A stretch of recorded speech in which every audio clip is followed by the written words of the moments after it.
Hello, everybody, and welcome to the WildWeiler Weekly Wrap. As always, I am WildWeiler. Cold weather is falling upon the region where I live. As much as that sounds like a local news broadcast, it does mean something important. Namely, my garden is starting to die back, which means it's time for the final harvest.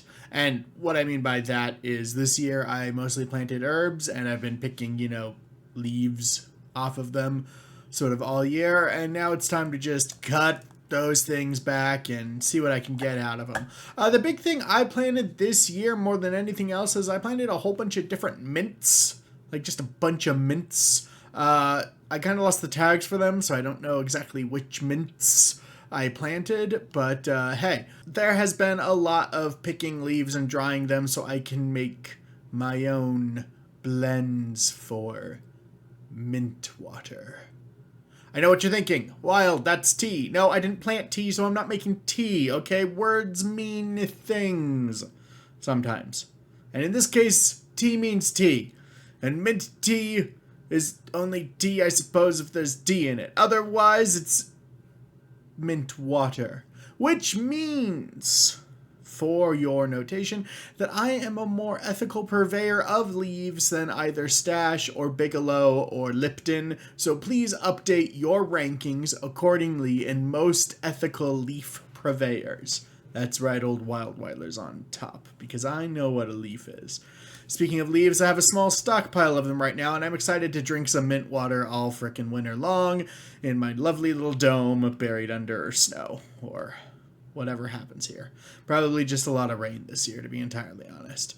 Speaking of plants, though, there is a log near my house. Well, not so much a log as it is a stump.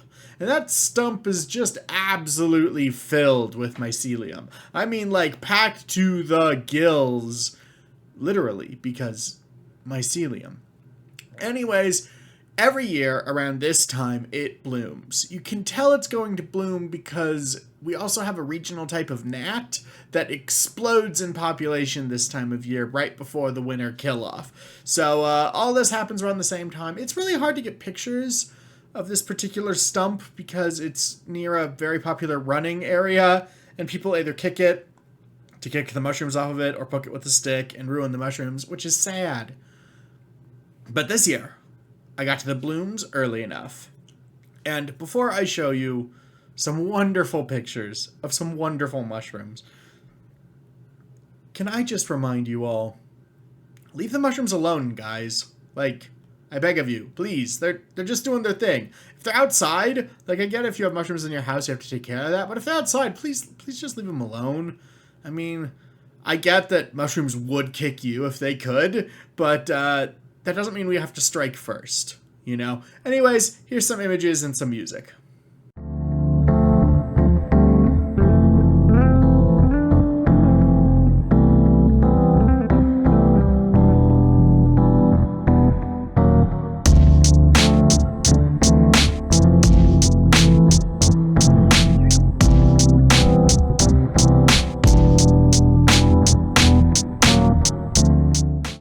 Did you know that Netflix has a show about, frankly, just how messed up and weird the gods of Greek antiquity are, and what a just wild ride it would be if they existed in the modern day?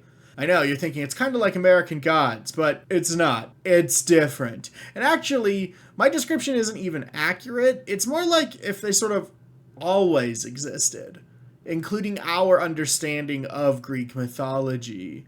So it's, I guess, more like if Chronicles of Narnia just kept going and now fawns were running gay clubs or something. I really don't know, and now I've distracted myself. Anyways, the show is called Kaos, and it stars our friend Jeff Goldblum. And when I say our friend, I mean that colloquially, he has not yet appeared on the channel. But Jeff, I know you're watching. Like, hey, anytime you want to do a thing, I'm thinking we just do a shot-by-shot recreation of the full motion graphics in that one Jurassic Park video game where you insult the players after they complete the game. Remember that? Like, let's do that. Anyways, Kaos. Back to Kaos. It's great. Before I get into it, I do want to warn you that there's a shocking amount of just like violence and evil and malice in Greek mythology, and it's one of those things that's sort of easy to forget when you're learning about it as myth, and it's way different when you're watching a drama with people and actors doing terrible things. So while the show is fundamentally a dark comedy, it also has bursts of Coen Brothers style mega violence. If that'll make sense to those of you who've watched like Fargo or I don't know, The Ballad of Buster Scruggs or some third Coen Brothers thing that I can't remember right now. True Grit. They did the True Grit reboot, right? Yeah, that's my apparently that's my 3 Coen Brothers polls. So anyways, the best thing about Kaos as a show is that it highlights the very relatable nature of Greek mythology, which is to say the stories about these gods are fundamentally stories about human tendencies.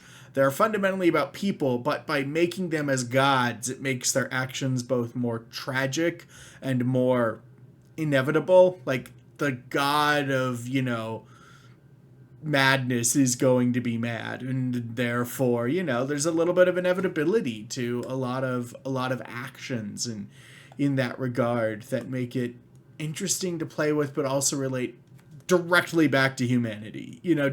Just directly back to humanity. So while the show highlights the evil and malice of the gods, it also reflects back in us that mirror that we as human beings are capable of the same evil and malice. Of course, this is contrasted by the love seen from the gods is also love that we can give one another. So there's a lot. It's balancing, it's weird, it's funny. It's great. If you can stomach sudden bursts of violence, it's certainly worth it. I know not everybody can, but it's fun. I will warn you that it has the problem of every Netflix series, which is to say season 1 has ended on a bit of a cliffhanger. Now, Netflix has said there is already going to be a season 2, but that means nothing to me. Fool me once, Netflix. Shame on you. Because nobody should ever make a fool of another person, and nobody makes a fool of another person on accident. You shouldn't be fooling people. Fool me twice, Netflix, and now you're just an asshole. Anyways, Kaos gets an 8 out of 10. It's excellent. You should watch it. If it looks like the kind of thing you'd be into, wait with me for season 2 to come out, because I'm kind of excited. And finally, as a treat to you all, I want to talk about my Warhammer 40k fan fiction. Today, I'm just going to go over a very high-level timeline of the events that my fiction sort of occurs in and with. For those of you new to my 40k fiction, it centers around a figure known as the Dog Emperor, although he himself is not really a main character or anything I've written so far, because that seems a little meta, and I don't want to get into that just yet, but the Dog Emperor apparates as a tri-headed anthropomorphic dog. The heads represent his ability to watch over the past, present, and future. How this collides with 40k, you ask? Well, in M43, there's a little bit of 40k numbering for you all. The Dog Emperor dethrones the God Emperor of mankind and ushers in a new future for humanity. To learn how all that happens, though, in my fiction, we're gonna call this fiction, what's the word? Catholics, come to my aid! What are the extra books to the Bible? I'm making one of those, but for 40k, okay? Religious people, you'll get that one. We're doing that. And to start, we have to begin. And to begin, we have to start in M30. In the 40k timeline, this is when the Great Crusade is happening. And this is when a small world by the name of Shepherd 4 enters the story. Now, in Millennium 30, Shepherd 4 is reabsorbed into the Imperium during the Great Crusade. It was a night world. It was orphaned during the Great Age of Strife and is now back. Knights and all, being a night world, it is reabsorbed into the Imperium with sort of a higher degree of autonomy and privilege that is enjoyed by night worlds and their noble houses. Now, Shortly after this, astral body 841 is discovered.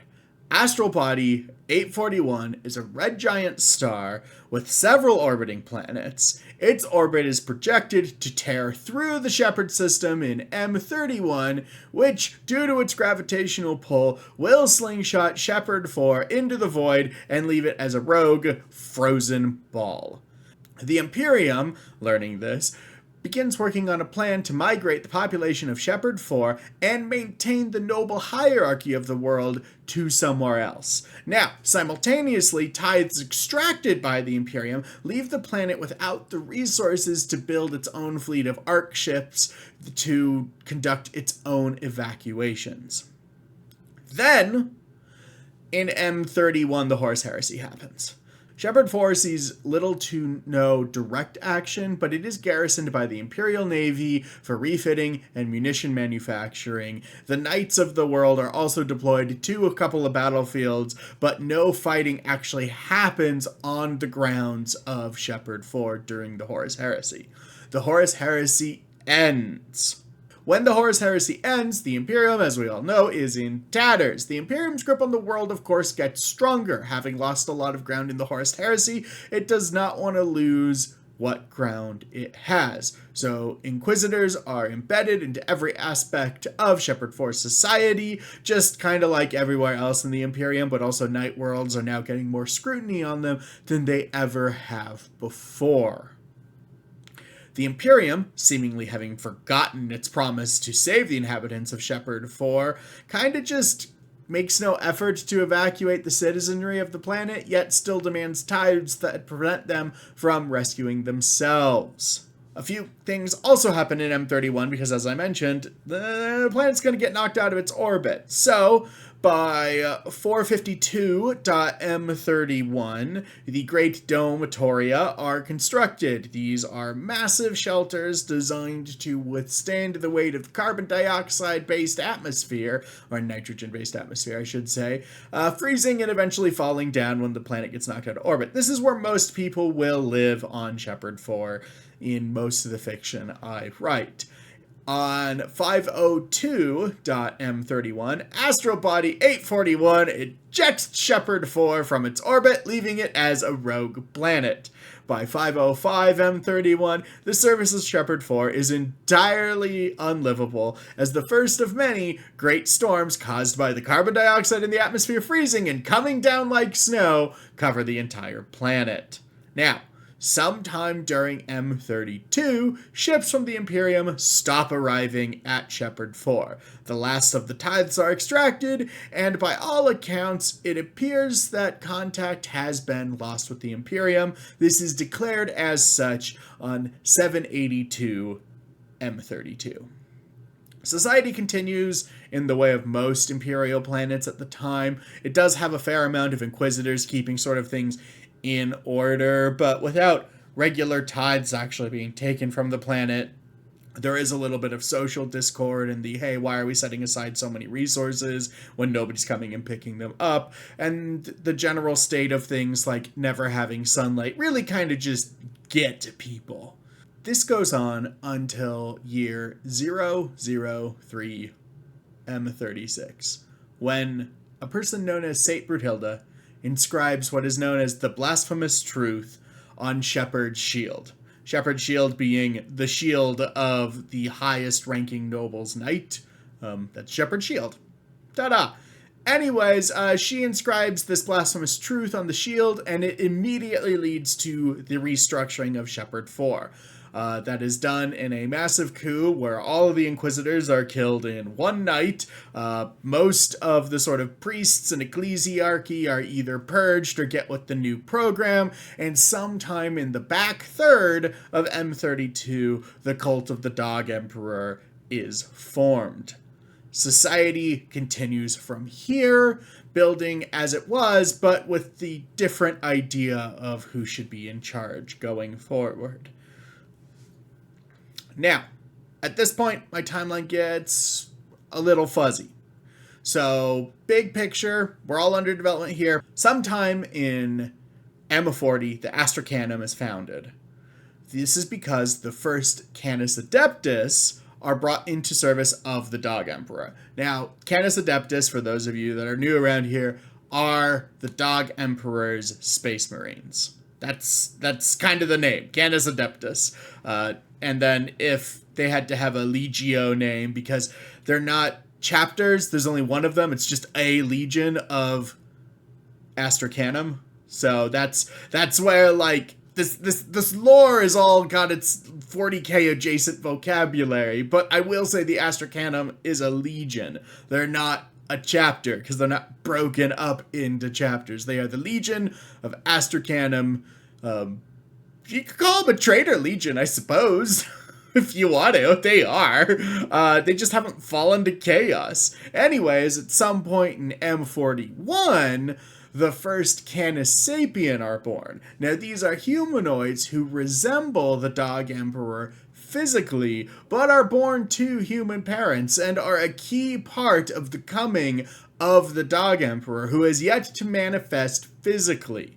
Also in M41, Shepherd 4 experiences an invasion by orcs, and this causes them to renew their spacefaring ways and try to branch back out into the stars and no longer live as a frozen orb. Especially with the sort of coming signs of the Dog Emperor, it is time to begin building an empire. In M42, the cult of the Dog Emperor has expanded so much that it is no longer an unknown quantity in the galaxy. It is not widespreadly known to most Imperium worlds. This would almost just be like another chaos cult from their perspective, but also not, because if you ever met a member of the cult of the Dog Emperor face to face, it's not going to be like meeting a chaos cultist. So different strokes for different folks, I guess. Anyways, finally, in M43, the Dog Emperor claims the Golden Throne for himself and founds the Chorus. Now, the Chorus is something you can already read about, actually. If you go to my website, linked down below, there is a little bit of short fiction called The Founding of the Chorus. I don't think I actually edited that. I think I wrote that all in the WordPress editor just as a, like, brain dump. So please forgive any grammatical and spelling errors. I was just inspired one night about this idea for a thing called the Chorus, which, you know, I will probably just simply talk about in another video. Anyways, that's the timeline of, we'll call it the cult of the Dog Emperor.